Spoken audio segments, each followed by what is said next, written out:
I'm a little hesitant to do this video, because I'm late to the conversation, but also because I don't really have a hot take on Fallout 76. I'm nowhere near the endgame. Again, this series is basically just me bouncing between titles I've played a little bit for the past month.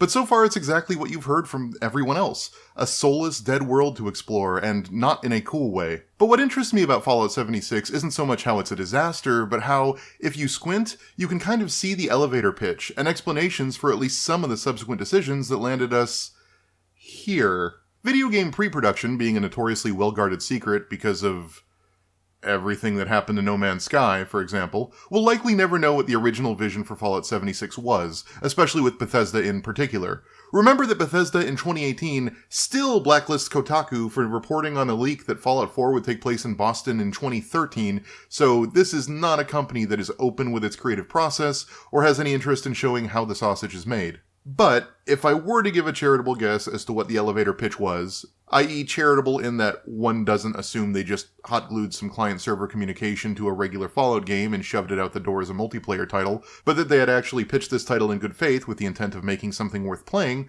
I would assume it would be something like this. Multiplayer survival games are a big, popular genre, but no AAA games have really tried to tap into that market. It's mostly owned by indies. We know we want to release a title in 2018, and Skyrim and Starfield are way too far out, and if we wait until after them to make another Fallout game, it might be almost a decade between Fallout titles, and who knows what's going to happen to brand recognition. But what if we reposition Fallout as the first AAA title into that survivor game market? We already kind of started exploring base building in Fallout 4, so it's not a completely alien jump to our player base. And what if, to explain this whole thing, you were the first people out of the vaults, and effectively built the game world for some future Fallout protagonist to begin their adventure in? How cool would that be? Really make it about reclaiming the wastes by building player-made settlements and living off the land. We could even lean into the American colonialist imagery we love to thoughtlessly repurpose from older Fallout titles so much, since in a real sense the game would be about recolonizing a hostile American wilderness for the second time. And from there you can see some of the cascading decisions that make no sense at first. Like having no NPCs. This game is ostensibly about letting the players reclaim the wastes, and if we already had cities exuding their own culture and personality, all chock full of memorable characters to trade with, how exactly are the players the one recolonizing the world? What is the point of the multiplayer if you can just trade with computer-controlled characters? Why have survival mechanics if there are fortified establishments with houses and warm beds you could ostensibly go live in?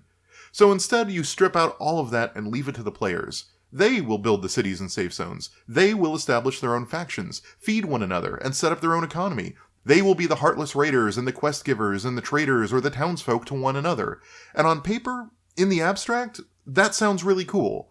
Fallout meets A Tale in the Desert, where the players collectively build their own post-apocalyptic version of a Fallout world to give each other Fallout adventures in, with maybe a little bit of pre-scripted endgame content to force everyone to work together and give the game an overall sense of purpose. Player-run cities, competing, even warring factions, role-playing by choosing how you'll fit into this world as a raider, a trader, or something else. This could have worked. The problem is in the execution, not the core idea. Either not everyone was on board with this vision, or it had to be radically scaled back to meet deadline, or technical issues forced their hand to rework the original vision, or there was internal company strife, or something.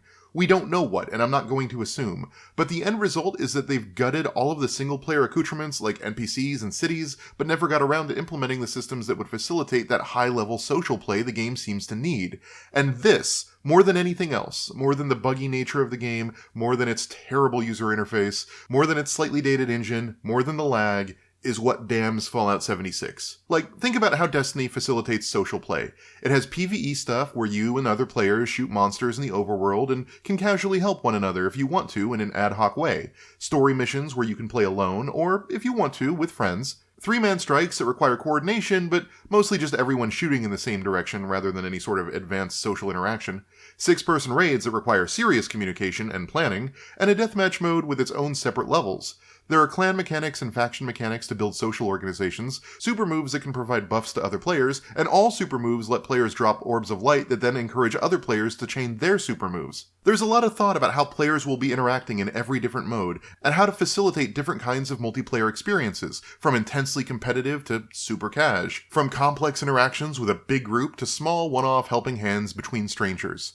Now, Destiny does this by making everything really modal, which is something that Fallout 76 arguably couldn't do, but making it modal does allow the developers to design a multiplayer experience with a specific intent in mind. That is not happening in Fallout 76. Take, for example, the attempts to prevent griefing. Opening fire on someone does next to no damage and is basically a request for engagement that the other player can accept by returning fire. This means that players can't really take on the role of raiders, so traditional PvP is more of a weird side note in dueling. It should be noted, though, that this has not stopped people from griefing. For example, players have been luring other players up onto a surface and then deleting that surface, killing them. And they haven't actually stopped harassment. See the story of the angry homophobes in Power Armor. And while you can block individual people, there's no in-game reporting option. Bethesda seems to either have learned nothing from every other game struggling to deal with managing their community, or they don't care. But at a certain point, the difference between can't and won't is irrelevant when your software still facilitates harassment, but has no idea how to facilitate meaningful play. Moving away from the heavier issues and back to goofy video game things, trading is possible, but also mostly meaningless. There's not really any class selection or different ways to play the game. Everyone is kind of generic Fallout shooter person now, because that's been Bethesda's shallow, empty empowerment ethos for its open world games for years. So it's not like you're going to find some awesome cyber power glove for a warrior class that then you could trade for a stronger laser pistol for your energy weapon guy. Everyone can use laser pistols. Everyone can use armor. Everyone needs to eat. Everybody needs everything, even if it's just for scrap value to craft and repair things. So what exactly is the point of trading?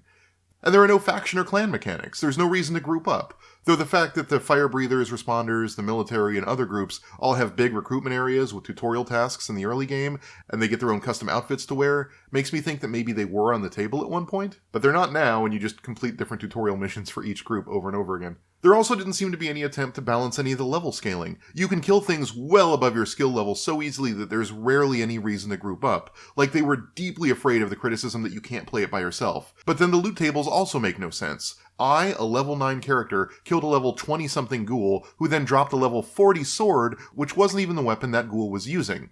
And the endgame nukes, which I could do a whole separate video on in terms of Fallout's thematics, don't get me started, at least work mechanically enough to bring people together in search of rare loot, but it's not enough, it's all endgame stuff, and it's still a zero-sum game where your ability to find fat loot is another player's loss.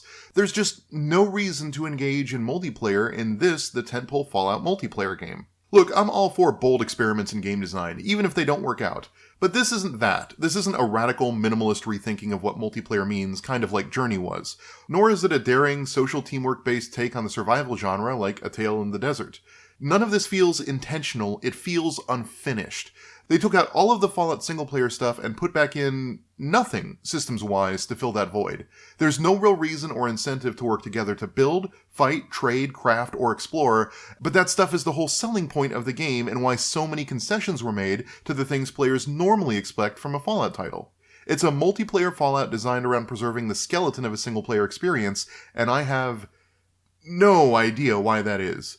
It could be that the timeline for the game as originally proposed was untenable. It does reuse a lot of content from Fallout 4 up to and including music licenses, and it feels a bit rushed.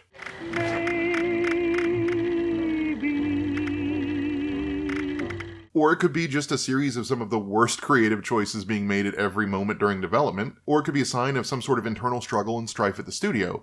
Much like Thief 4 or Destiny, the result here is so bizarre, broken, and clearly conflicted that I wish we could eventually hear more about what happened from the developers who were there.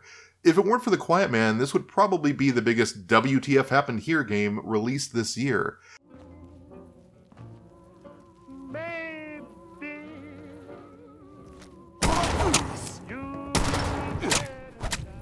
No one sets out to make a game like this, and knowing more could at least serve as a lesson for the future if we knew why it ended up like it did. But, again, Bethesda is particularly hostile to the press. Remember, they don't even give out review copies for any of their games, which in light of this title should be a big red flag for anything they release going forward, and they should totally get more flack for it. And as a result, I can't imagine they've got a culture of open dialogue and introspective discourse. And I suppose that's a little ironic. After all, Bethesda's Fallouts have basically become games about looking at skeletal remains and piecing together what story or tragedy happened before you wandered into the room.